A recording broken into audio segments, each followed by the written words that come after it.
하나님의 말씀은 사사기 5장 23절입니다. 같이 합독합니다. 여호와의 사자의 말씀에 메로스를 저주하라. 너희가 거듭거듭 그 주민들을 저주할 것은 그들이 와서 여호와를 돕지 아니하며 여호와를 도와 용사를 치지 아니함이니라 하시도다. 아멘.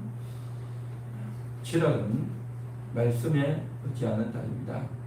자, 성경은 하나님의 말씀입니다.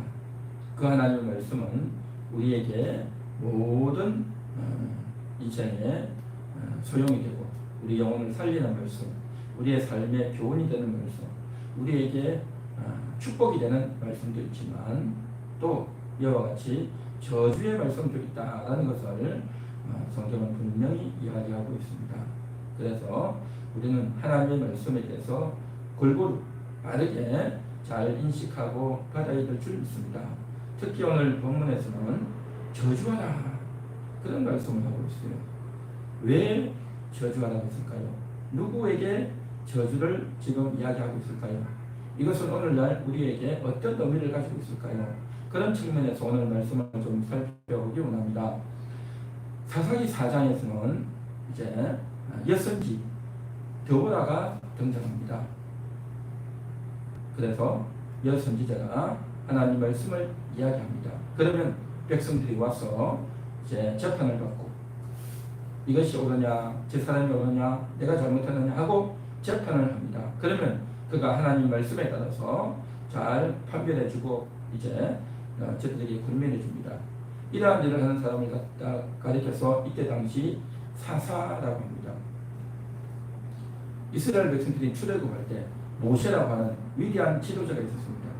그 모세가 하나님 말씀을 받아서 모든 이스라엘 백성들에게 이제 전달하고 그래서 저들이 출애굽하고 광야에서 40년을 지내고 그 한 명의 지도자를 통해서 조직적으로 착착착착 중앙 집권식으로 그렇게 이스라엘 나라가 이제 이루어져 왔죠.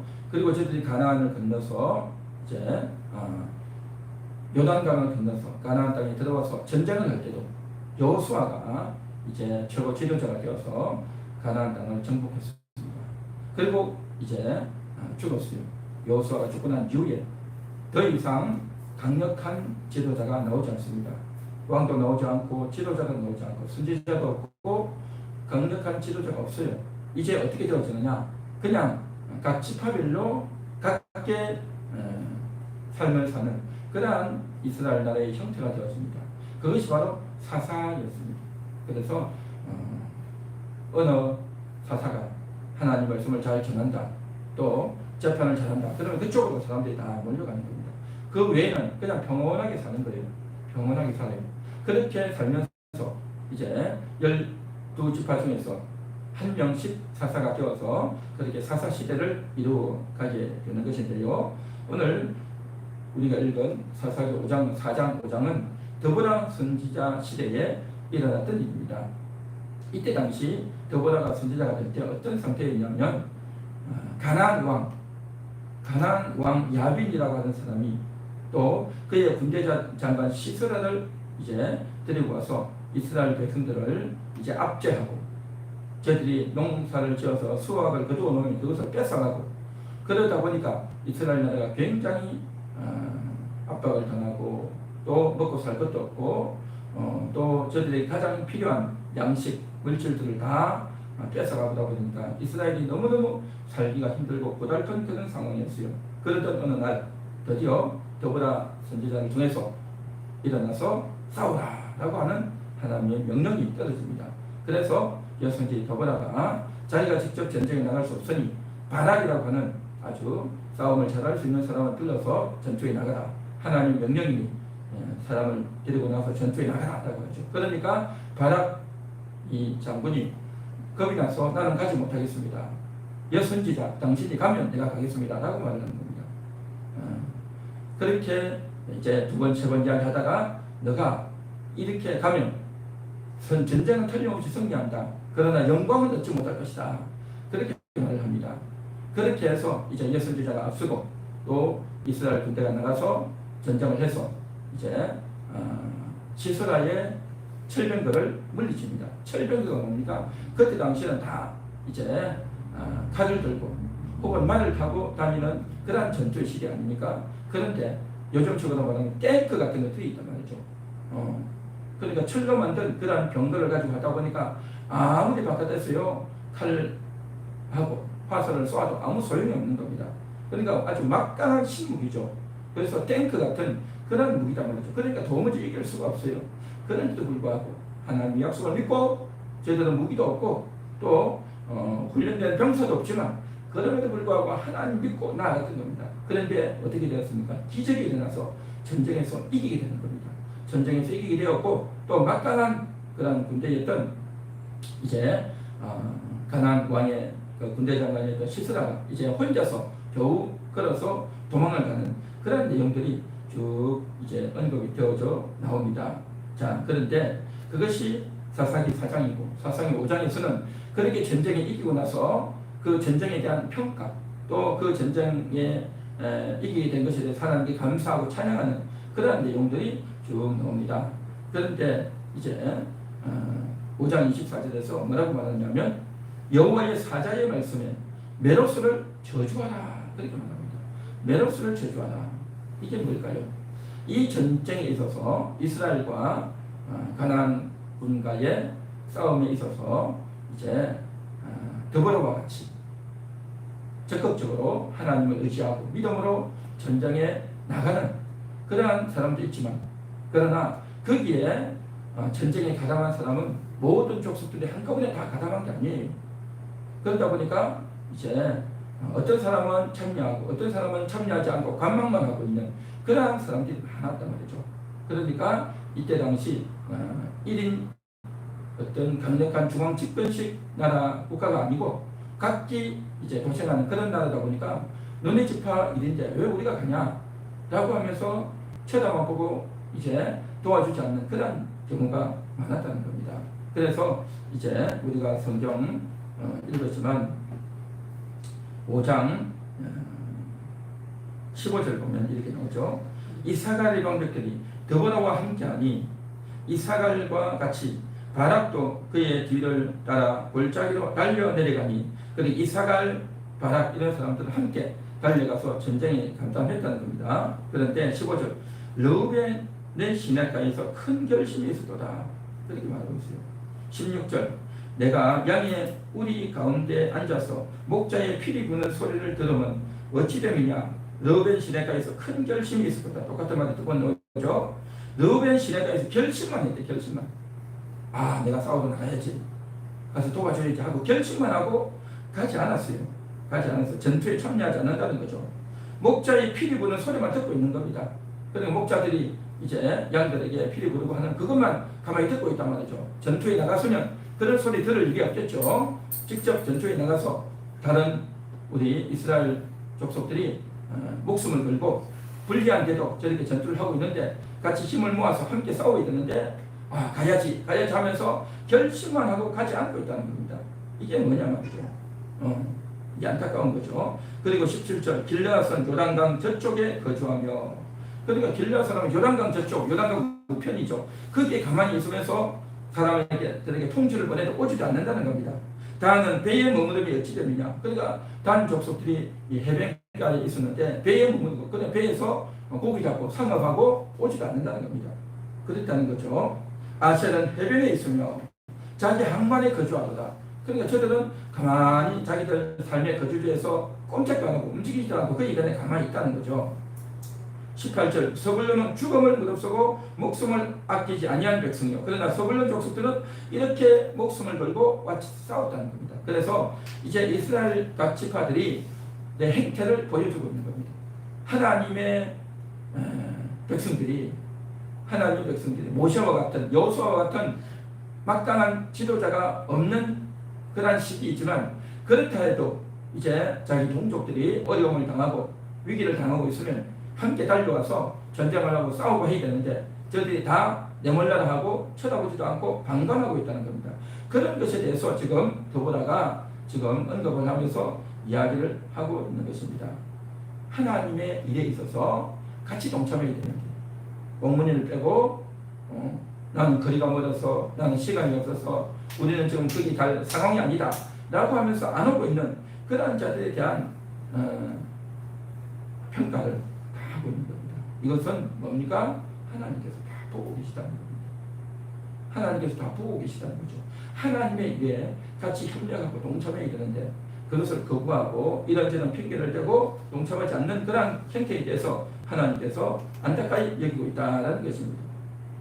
그런데 이와 같이 여호와의 전쟁에 즐겁게 헌신하는 데 있어서 아주 재미있는 사건이 하나 있습니다.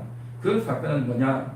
24절 겐 사람 헤벨의 아내 야일은 다른 여인들보다 복을 받을 것이니 장막에 있는 여인들보다 더욱 복을 받을 것이로다. 겐 사람입니다. 이 겐 사람은요 이스라엘 사람이 아니에요. 이스라엘 나라 주변에 있는 사람들입니다. 이방인들입니다. 그런데 그 헤벨의 아내 야일은 어떻게 하느냐? 나중에 성경 쭉 읽어보면 알겠지만 시스라가 전쟁에 져서 도망을 가는데 그 시스라를 죽인 겁니다. 자기 집에 끌어들여서 편히 쉬게 하고 안심시켜가지고 그를 죽이는 일을 한 겁니다. 여자가 정말 그 철병거의 지도자인 그 사람을 죽이기가 쉬웠겠습니까? 그런데도 불구하고 여자가 나서서 자기 집에 편안하게 쉬고 잠자는 틈을 이용해서 그를 죽이는 겁니다. 끔찍하죠. 그러니까 이와 같이 이방인들도 하나님의 전쟁, 여호와의 전쟁에 적극 가담해서 이러한 놀라운 일을 하고 이스라엘의 원수를 완전히 죽이는 이 큰 일을 해냈다는 겁니다. 그런데 이스라엘 백성들 대부분은 관망하고 원한 척하고 참가도 안 했다는 겁니다. 그래서 그런 안타까운 일들을 소상하게 사사기 5장에서 그대로 기록하고 있다는 것이 뭐겠습니까? 바로 하나님의 교회에서 또 하나님의 백성들에게 있어서 누군가가 어려움이 오고 굉장히 정말 전쟁을 해야 될 정도로 큰 위기 가운데 있을 때 그러한 사람들을 함께 돕고 함께 지원하고 또 내가 무엇을 도울 수 있을까 함께 마음을 같이 해야 되는데 그러한 것에 대해서 외면하고 쳐다보지도 않고 그렇게 하는 것에 대해서 하나님께서 굉장히 싫어하신다라는 것을 오늘 말씀에서 그대로 보여주고 있습니다. 23절 보십시오. 여호와의 사자의 말씀에 여호와의 사자가 와서 말씀했다는 겁니다. 더보다 이게 여호와의 사자가 와서 하나님 말씀을 전달했는데 메로스를 저주하라. 너희가 그덕그덕 그 주민들을 저주할 것은 저주하라는 겁니다. 저주하라고 여러 번 이야기했다는 겁니다. 메로스의 주민, 그러니까 메로스에 살던 이스라엘 주민이었던 겁니다. 그러니까 이제 더보라와 함께 전투에 나갔던 그러한 자들은 일부 이스라엘 12지파 중에 일부이고 대부분은 관망하고 안 나는데 그 중에 특히 부정적으로 거부하고 있었던 자가 누구냐? 메로스에 살던 거민이었던 겁니다. 이 메로스의 거민은 바로 어느 지역인지 어느 지파인지는 정확하게 나오지 않지만 그러나 하나님께서 저들의 상태가 굉장히 심각하다. 이것은 보통으로 그냥 넘겨줄 문제가 아니다. 그 중에서 가장 심각하고 가장 영적으로 이제 문제가 있는 그런 사람에 대해서 하나님께서 콕 집어서 지금 말씀을 주고 있다는 겁니다. 그들을 저주하라는 겁니다. 저주해야 돼요. 왜냐? 여호와를 돕지 않았다는 겁니다. 사실은 어떤 인간이 여호와를 돕겠습니까? 하나님을 도와서 내가 하나님 도와드리겠습니다 할 수 있는 사람은 누가 있겠습니까? 하나님을 도울 수 있는 사람은 아무도 없어요. 그런데 지금 이건 무슨 말일까요? 여호와를 돕지 않았다는 것은 바로 여호와를 도와 용서를 치지 아니합니다. 다시 말해서 이스라엘 족속의 전투에 가담하지 않은 자들을 가리키는 겁니다. 저들의 전투에 가담한다는 것은 여호와의 이름으로 전투하는 거고 여호와의 힘을 얻어서 여호와의 능력으로 이제 전투에 이르는데 지금 이스라엘을 압박하고 이스라엘 사람들을 모성이 부렸던 저들은 가나안 왕 야빈과 그 시스라의 군대들은 다 뭡니까? 여호와의 백성을 공격한 겁니다. 여호와의 백성을 압제했단 말이죠. 다윗도 물맷돌을 들고 이제 골리앗과 함께 전투할 때는 뭡니까? 여호와의 이름을 모독했다. 여호와의 이름을 모독하고 여호와의 이름이 있는 이 이스라엘 백성들을 내가 어떻게 감히 모독하느냐. 그래서 다윗이 물맷돌 들고 나가서 싸웠던 건 아니겠습니까? 그러니까 이스라엘 백성은 그냥 이스라엘 백성이 아니라 여호와의 이름이 있는 백성이라는 거죠. 여호와의 이름이 있는, 여호와가 함께하는 그런 백성이라는 인식이 굉장히 믿음의 사람 다윗에게는 있었고, 또 지금 이제 더보라도 역시 마찬가지고, 더보라에게 와서 하나님 말씀을 전하는 여호와의 사자도 마찬가지고, 여호와를 돕지 않았다는 것은 여호와의 이름이 있는, 여호와께서 구출해 주신 모세를 통해서 또 여호수아를 통해서 구출해 주시고 아름답게 세워준 이 나라 이스라엘, 이 이스라엘 나라는 아주 위대하고 하나님의 이름이 있는 대단한 그런 민족인데, 이들을 압제하고 이들을 못살게 굴고 저들을 이제 때리고 죽이고 또 저들의 것을 약탈해간 저들은 여호와를 대적한 자들이라는 거죠. 그런데 이제 이들이 다시 정신을 차리고 저들을 물리치고 하나님께 회개하고 새롭게 되려고 하는 이 일에 같이 가담하지 않는 것은 뭐냐? 여호와를 돕지 않는다는 거죠. 그래서 여호와를 도와서 용사들, 시스라의 용사들, 가나안의 용사를 치고 공격해야 되는데 그것을 하지 않았다는 겁니다. 그렇게 하지 않은 자들은 저주하겠다는 겁니다. 저주하겠다는 겁니다. 이것은 하나님의 결심이고 하나님의 마음이 어디에 있는가를 분명히 보여주고 있다는 것입니다. 오늘날도 마찬가지입니다. 교회에서 정말 우리가 사역을 하고 함께 우리가 기도합시다, 또 이러이러한 사람을 돕시다 라고 하면요, 함께 동참해야 되는 겁니다.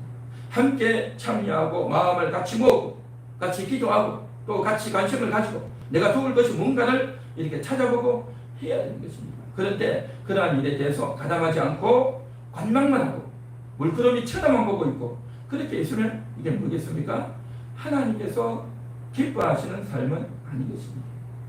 어떤 사람들은 이제 하나님의 일에 적극적으로 목숨을 걸고 헌신하는 그러한 이스라엘 족속이 있었지만, 그러나 메로스에 있는 이 사람들은 참가를 안 하는데, 참가하는 그 이유가 뭐냐? 하나님의 일에 거부하는 사람이었다는 거죠. 하나님의 일에 거부하는 사람, 그들은 바로 뭐냐? 하나님을 대적하는, 하나님을 싫어하는 자들인 겁니다. 그래서 하나님의 저주를 받는 그러한 족속이었단 말이죠.